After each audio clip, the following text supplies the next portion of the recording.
Good morning, good afternoon, good evening, or much depending on your location. Please join in the struggle to liberate our people from the contraption. Like and share video. Today is Thursday. For market, I bring you news update. Igbos are choked in Nigeria.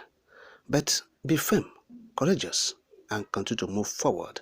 Bianca Ojukwu advises the Igbos. Yes.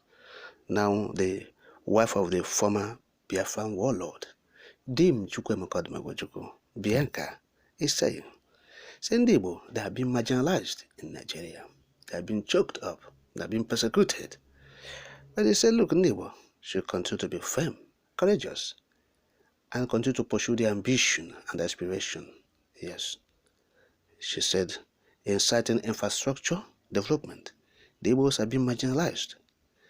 In employment, the Igbo youths have been excluded in employment. Yes. He said, in federal ministries and departments, as well as agencies of government, you will not see, the numbers, a reasonable number of Igbo people there in recent times because of marginalization, exclusion, persecution. If you see any, they will be at the lower cadre. That is it. And even in admission to federal universities, Igbos have been marginalized. That's what Bianca is saying. She said, admission into the federal universities, you will still see this marginalization, exclusion, yes, divide and rule. Saying, notwithstanding, the youths continue to pursue your creative acumen, continue to pursue your aspiration, continue to pursue your goals, dreams of life. Say the youths, you must continue to move forward. Don't allow detractors to stop you. You have the industrial acumen to turn things around. Continue to pursue it. Yes. She said Nigeria is finished. Nigeria is politically, economically, and otherwise finished. Nothing remains. Look at what she said about Nigerian government and the systems. Quote, Nigerians have long ceased to look up to their governments for solid policies and programs, actions and decisions that will change their future fortune and build a great nation. Rather, they have come to accept their governments as opportunistic platforms for the leaders' enrichment of themselves, their families, and for parochial sectional agenda. Hence, while those in governments live in scandalous luxury, the Nigerian masses have been choked to bare existence by hostile economic and social situations, as the incapacitation of our successive governments has degenerated to a level it can neither provide enough for Nigerians at present, nor secure the future of Nigeria, which is the country's youths. In addition to the harsh economic realities briefly mentioned above, Nigeria is also a country bedeviled by all manner of evils and societal ills, which the government has proved important to control, such as extreme insecurity, banditry, cultism, kidnapping, ritual killings, human and organ trafficking, dishonesty, amongst others. Indeed, the degenerate nature and levels of the nation's ills are so horrifying that any manner of evil one does not see in Nigeria may possibly not exist anywhere else in the world. End of quote. And so, that's what she said about Nigeria as a country. She said, look, anything that is called evil, you will not see in Nigeria, or you did not see in Nigeria. Say, that thing does not exist anywhere in the world. You will not see it. Hence, it's evil. Say, it's here. It's here. If you don't see it in Nigeria, say it's not in existence in any part of the world. You will not see it anywhere. It's not there. It's not there. Yes.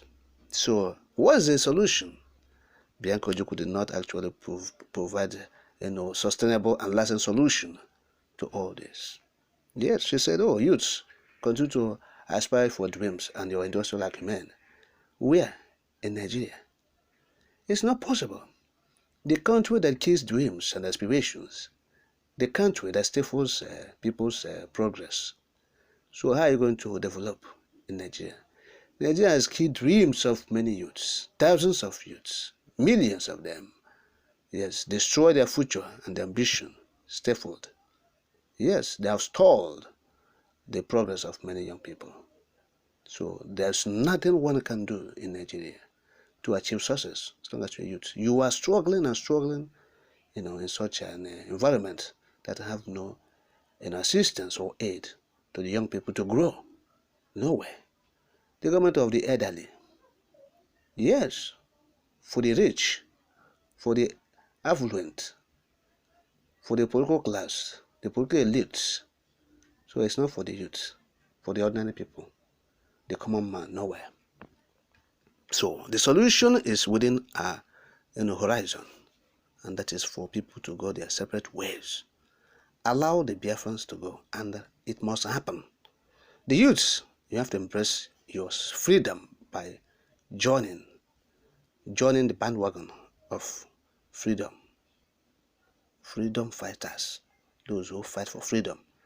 Like the United States, they believe in freedom, and they encourage all to fight for freedom, and that's what the Biafrans are doing today. But it's unfortunate that the United States is yet to give the Biafrans the needed advantage. Yes, but the struggle continues for freedom, and it comes. Like the South Africans continued in the apartheid regime. They never stopped.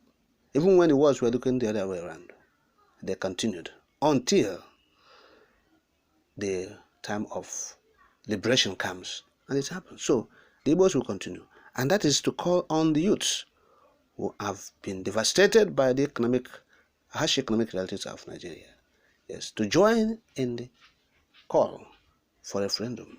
Yes, the youths, their future has been destroyed by successive evil government in Nigeria.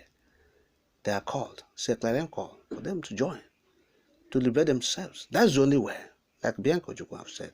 Yes, Her Excellency. It's true. No Makotarism, no anything evil, called evil is here, you will see it. So, a country bedeviled by such vices and situations and very gloomy future, yes, is bound to fail. Of course, Nigeria has been rated as a failed state, yes, by many economic frontiers. Yes, they have rated Nigeria as a failed state, and so Nigeria remains a failed state.